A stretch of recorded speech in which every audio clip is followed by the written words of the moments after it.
Hi, my name is Jeffrey Patron, and on today's episode we're going to be talking about an album by Daniel Johnston. That album being, as far as I can tell, the first album released by him following his untimely passing in 2019 of a heart attack. That album, of course, is Chicago 2017, the album featured behind me. Now, if you're not familiar, in 2017, Johnston went on what was billed as his final tour, although in his lifetime he disputed that claim. The tour ended up being his final tour, however. The idea of it was that city to city, he would be backed up by a different band. And in some cases, it would be a full band. So in Portland, Oregon, it was, and a few other shows, I believe, that were added on, the band Built to Spill. And then, of course, in Washington, D.C., he was backed by members of Fugazi. So it wasn't necessarily a full band backing him at every show, but it would be members of, at the very least, bands that really went the gamut in terms of genre. And it was this really interesting opportunity, I would say, for a lot of people to finally see Johnston after getting, connected with his music through the documentary The Devil Daniel Johnston, or of course just finding his music through, existing and his music being exceptionally good and well written. But regardless, on that tour, I was able to see him 2 times. Only 2 times I've ever seen him in concert. I am incredibly grateful for that opportunity. And I saw him play at the Town Hall in New York with a very, very nice band, but there were moments where the band could not quite keep up with Johnston, who, how do I say this? Daniel Johnston was not a person who was so much musically inclined, but musically spirited, if that follows. He wasn't like a trained musician in any way. When he played guitar, he couldn't really play guitar. He was good on the piano in his early career and could actually play the piano proficiently, but he would just kind of change tempo mid-song, and sometimes the band couldn't keep up, to the point where they went into Funeral Home in the New York show and he stopped the song and they went to the next one. In Chicago, which is where I saw him the second time, this didn't so much happen, and it was a really much better performance, I would argue. And I don't know, this could just be my own bias, but the person backing him in Chicago, or the people backing him in Chicago, were Jeff Tweedy and friends, as it was billed, essentially the Tweedy Band. Not the band that played on Suki Ray, the only album released under the name Tweedy, not Jeff Tweedy, just Tweedy in 2014, but the band that toured for that album, and the band that essentially plays with Jeff Tweedy whenever he does like a Solid Sound, the Sunday closing set. So I just call it the Tweedy Band, although it's now more commonly called Jeff Tweedy and Friends. But that is not really the purpose of this video. The Tweedy Band were backing him in Chicago, and I did not go to the first show. I went to the second show that was added on, which was, I believe, a Friday, October 20th, 2017. Now, of course, this gets us to the album featured behind me. This is a set of recordings from October 19th and the 20th. On the 19th, the Tweedy Band with Johnston went into the loft studio recording kind of area and had a session Of course, the recordings from the next day are the recordings from when I saw him in Chicago. It was just everything that I loved about the Tweety Band under the context of Daniel Johnston's music and just the emotionality of the performance, and it really just struck me on every level. The song selection was just all over his career in terms of where they were pulling from, and it really just was a great display of what Daniel Johnston's music represented to me, and I'm assuming to someone like Jeff Tweedy, who I imagine picked out primarily the set list. But oddly enough, Tweedy was not a active musical participant during the show.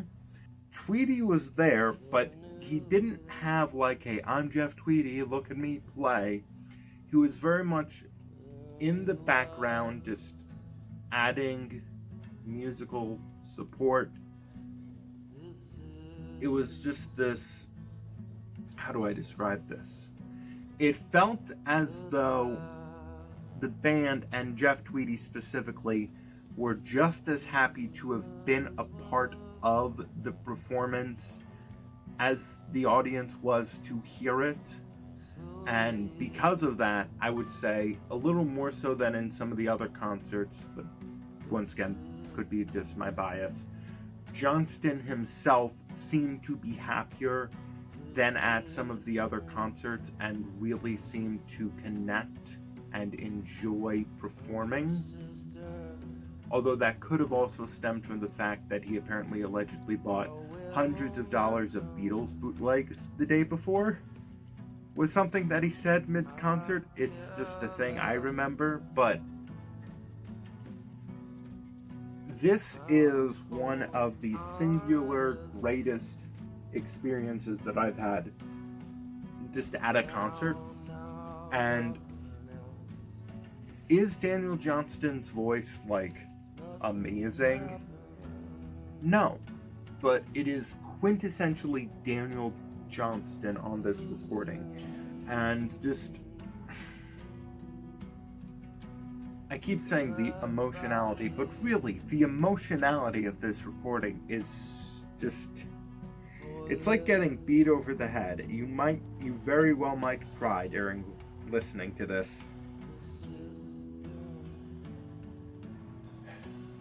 Of course, I'm gonna do a little bit of a track rundown, and if you couldn't already tell, I really think you should buy this album, and if at all possible, I would recommend getting the cool as shit. I mean, come on. If that doesn't bring the trains to the station, then what will? What will, I ask you?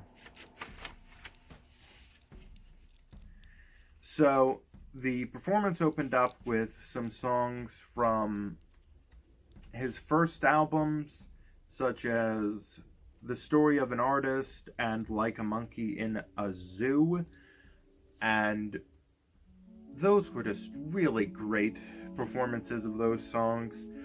Casper the Friendly Ghost was an interesting performance, but I don't think it's one of the greatest on the album. Like, if I had to pick, there's one song that doesn't quite hold up, it might be that, just because of how the performance is of the song. But there are some interesting flourishes to the recording that I think are particularly powerful.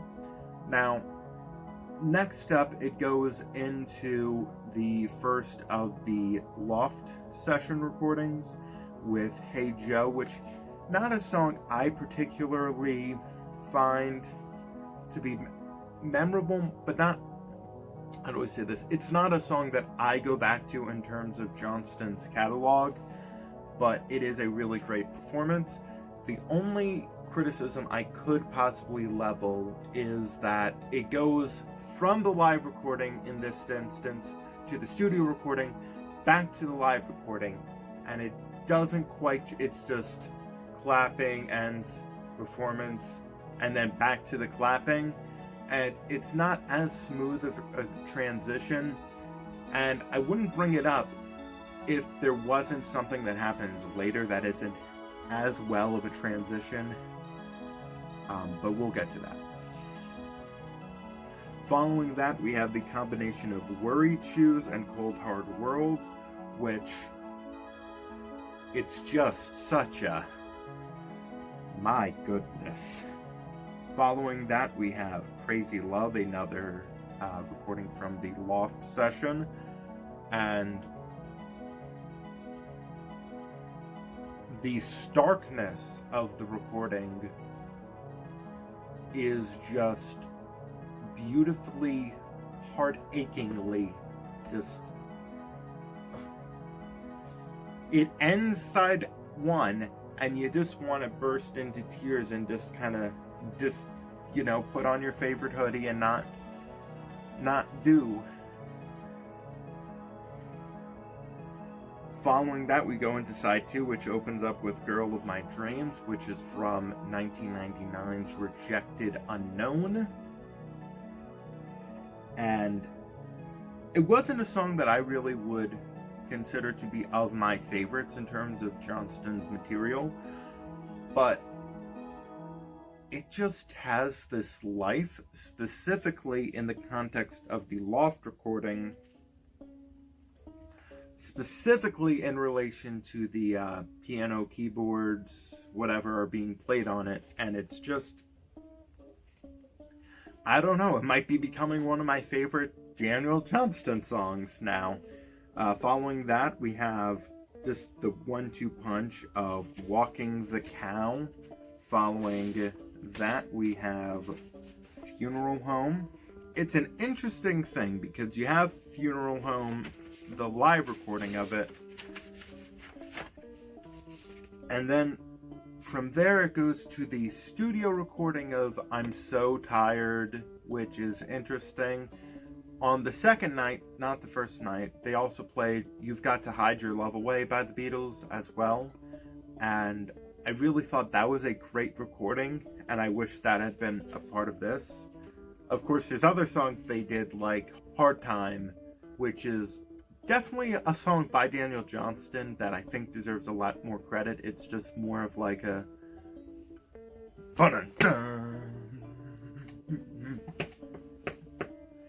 it has this oomph that a lot of Daniel Johnston, early Daniel Johnston material doesn't have. And then as it goes later and later into the 90s and 2000s, there is like almost this chaotic, it's not an oomph, it's just, but it's a really great song, and it's one of the few songs of Daniel Johnston where there is a recording of him playing it in his youth, and it is really one of the best recordings, I would say, of Johnston in his lifetime. Following that, we have Speeding Motorcycle, which I really like, and this recording, it keeps getting faster as the song goes, and Johnston keeps singing faster and faster and just speeding up the tempo, and the band keeps with him throughout. And it's really a testament to how, even though the Tweedy Band isn't doing like major, like, ooh, look at us kinds of things, like there's not guitar solos, they are performing the task given to them so well that they're following the unpredictable. It's not that he's being unpredictable, but they are following the unexpected and just going on this musical journey and taking the audience on a musical journey with them as well. Ending out the album is a kind of medley of True Love Will Find You in the End, into Spirit World Rising, into Funeral Home, and it's kind of just kind of homogeneous. It's kind of just this circular, it's just this really nice kind of setup. And Funeral Home is actually a studio recording from the loft, and they blend the Spirit World Rising with the Funeral Home recording so well, and it's just really, it's done so well, it makes me have a problem with something else on the album, with that transition between Casper the Friendly Ghost into Hey Joe into Worried Shoes, just because, like, it's good, but it's not as good. And I don't dislike the album, but when you do something that well and you end the album like that, it's just something that sticks with me. And yeah, this is a recording that I think should stick with you. If you were not, of course, able to have been at any of the shows of Daniel Johnston, and you never got to see Daniel Johnston perform live, I would say there are some great recordings of him, some live albums, but I don't think any of them strike as hardly or as deeply or as greatly recorded as this. And I think you should really get this. And I've been Jeffrey Patron. If you enjoyed this video, you can subscribe to the channel. If you enjoyed this video, you could subscribe to the channel. I mainly talk about whiskey, but I do have a deep appreciation of music and, you know, other things. I like sad things. So probably the next video is going to be a review of the final seasons of BoJack Horseman and The Good Place, in which I'll probably burst into just a big heap of melancholy. And yeah, that should be fun.